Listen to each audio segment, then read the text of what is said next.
Do you go out with friends? Well, a boy's best friend is his mother. Shocking moments in horror movies that we needed time to process. This list is full of spoilers, so be warned. I say we drive south as far as the fuel takes us and try to get clear of this mist. Number 10, The Sunken Place. Get Out. Hypnosis. She developed a method, and I'm telling you, it works like a charm. Wow. Some people don't want strangers messing around in their heads, guys. Although there are warning signs that things are not what they seem in his potential in-law's house, Chris doesn't truly understand the evil at play until he goes to the Sunken Place. He first encounters the mind-bending and oppressive void during a particularly harrowing and sadistic hypnotism session with his girlfriend's mother. Now, sink into the floor. Wait. Sink.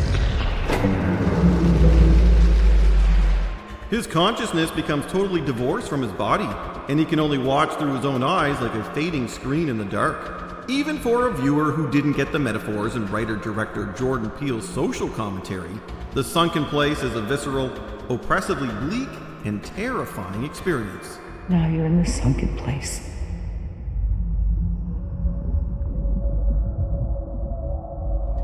Number 9, Jigsaw reveals himself. Saw. Hello, Mr. Hindle. Or as they called you around the hospital, Zap. It's a twist that launched a franchise. When Adam and Dr. Gordon wake up chained to toilets in a filthy bathroom, the corpse on the floor is almost an afterthought. He's there so long that in the middle of all the torture and flashbacks, it's kind of easy to forget about him.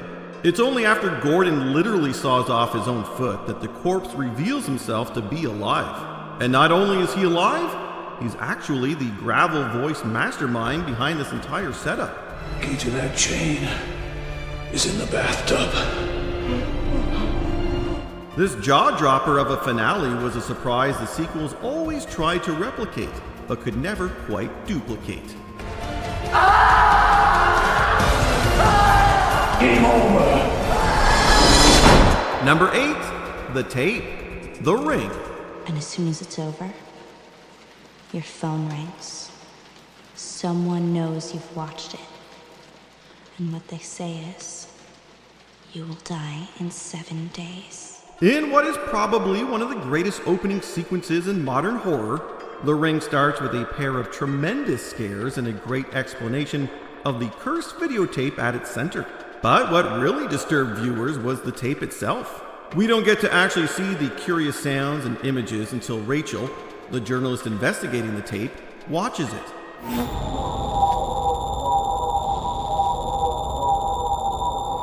At first glance, some of the footage is more confusing than scary, but it's so anxiety-inducing with its trees on fire, creepy noises, and little girls crawling out of wells.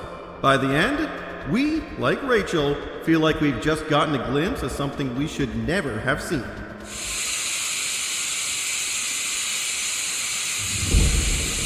Number 7, What Have You Done to His Eyes? Rosemary's Baby. There's nothing to be afraid of, Rosemary. Honest and truly, there isn't.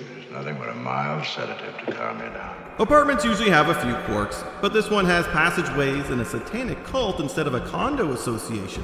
In the last sequence of this paranoid horror classic, Rosemary is a new mother whose baby was born under duplicitous and downright evil circumstances. She finds her husband and neighbors in a secret room standing around her baby's bassinet, and is shocked at her newborn's appearance. In the movie's greatest stroke of genius, we never actually see the baby. We only see Rosemary's look of horror and hear the terrible question, What have you done to it? What have you done to its eyes? But the final gut punch is how she overcomes her fear and takes her place as the mother of Satan's child. Why don't you help us out, Rosemary? Be a real mother to Adrian. You don't have to join if you don't want to. Just be a mother to your baby. Number 6, The Penthouse. Wreck. Pues te va a sonar fatal, pero yo estoy deseando que suene la sirena y que haya una salida gorda. Así que no pasa nada. This low-budget Spanish hit follows a news crew who have been unwittingly quarantined in an apartment building with people infected with a mysterious virus. Escaping from the infected hordes, the pair flee to the top-floor penthouse where they learn the truth. But even here, there's no hope. algo inesperado. Encima no solo es muy resistente, sino que muta en distintas cepas. We are forced to watch shaky night vision footage of their chilling last moments. As the monstrous Patient Zero closes in, dispatches one of them, and then drags the other into the darkness. The details of her fate are left open, but the result is pretty clear. Combining our primal fear of the dark and the unpolished creepiness of found footage, it's a bleak and heart-stopping climax. Number 5, Chest Burster, Alien. Seems to have life. Organic life. This is one of sci-fi horror's greatest shocks. The first appearance of the chest burster alien is not only true to its name, it's also a marvel of practical effects. As the crew of the Nostromo celebrate Kane's apparent recovery from having an alien surgically removed from his face, an unexpected guest crashes the party. It also crashes right through Kane's ribcage. More than just a jump scare, it's a moment that comes seemingly out of nowhere and reveals yet another terrifying feature of the eponymous alien. This blood-covered reptilian is a lingering image that has us forever second-guessing every stomach cramp. Number 4, Ben is killed, Night of the Living Dead. We'll be all right here. We'll be all right here until someone comes to rescue us. George Romero's Grindhouse classic was not for the faint of heart, and definitely not for moviegoers who want happy endings. After watching every other character get dragged into devouring hordes of undead ghouls, Ben is the last remaining survivor in an abandoned farmhouse. But once safety arrives in the form of a gun-toting mob, Ben is mistaken for one of the zombies and shot in the head. Okay, he's dead. Let's go get him. That's another one for the fire. Many critics have identified the montage of grainy photographs of bodies being burned and the racial dynamics at play in Ben's death as a sobering reflection of real-world violence. Number 3, Charlie's death, Hereditary. What's up?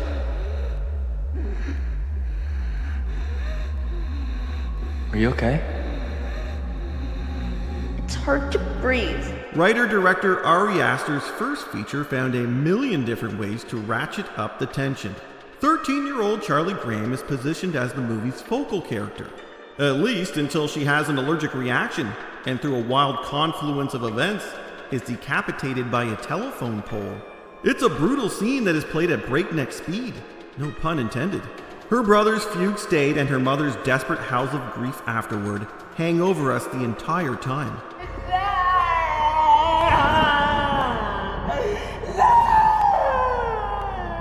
Given that it only happens a third of the way in, Charlie's death lets us know that no one in the story is safe. It's only the first stop on a breathless nightmare. So now I can't accept, and I can't forgive. Because nobody admits anything they've done! Number 2, Seconds from Rescue, The Mist. Something in the mist! Something in the mist took John Lee! Man, catch your breath. Something in the mist took John Lee. When you go into a creature feature like this, it usually ends one of two ways. Either the military gets their act together and slays the monsters, or everyone dies. This gnarly Stephen King adaptation somehow does both at the same time. We gave it a good shot. Nobody can say we didn't. Stranded in a car, David and the other survivors decide to end their lives, including that of David's young son, rather than meet a painful demise in the tentacles of the fog-dwelling monsters. Moments after the deed is done and only David is left alive, the military suddenly arrives. Realizing they were only minutes from rescue and the sacrifice was for nothing, a horrified David breaks down in the middle of the road.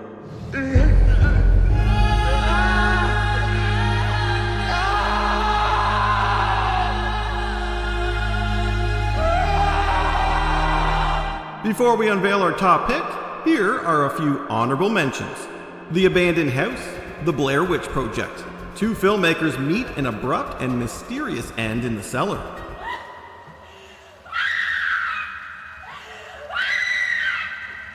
Zelda, Pet Sematary. Rachel's dead sister returns to torment her, but an even worse fate awaits. I'm coming for you, Rachel. And this time,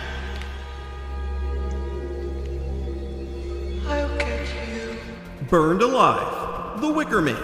A cult sacrifice provides one of the most disturbing endings to any horror movie.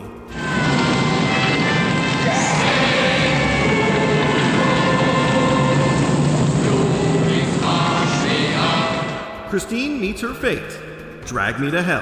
Who says there's no truth in advertising?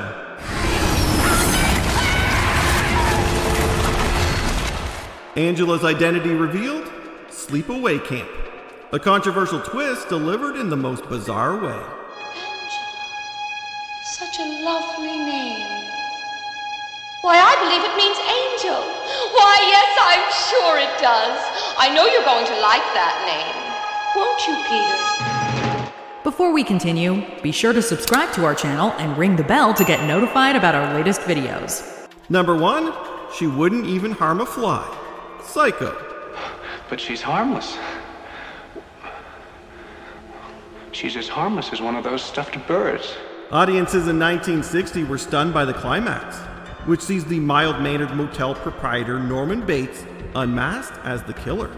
The twist is now legendary, but even more affecting is the monologue at the movie's close.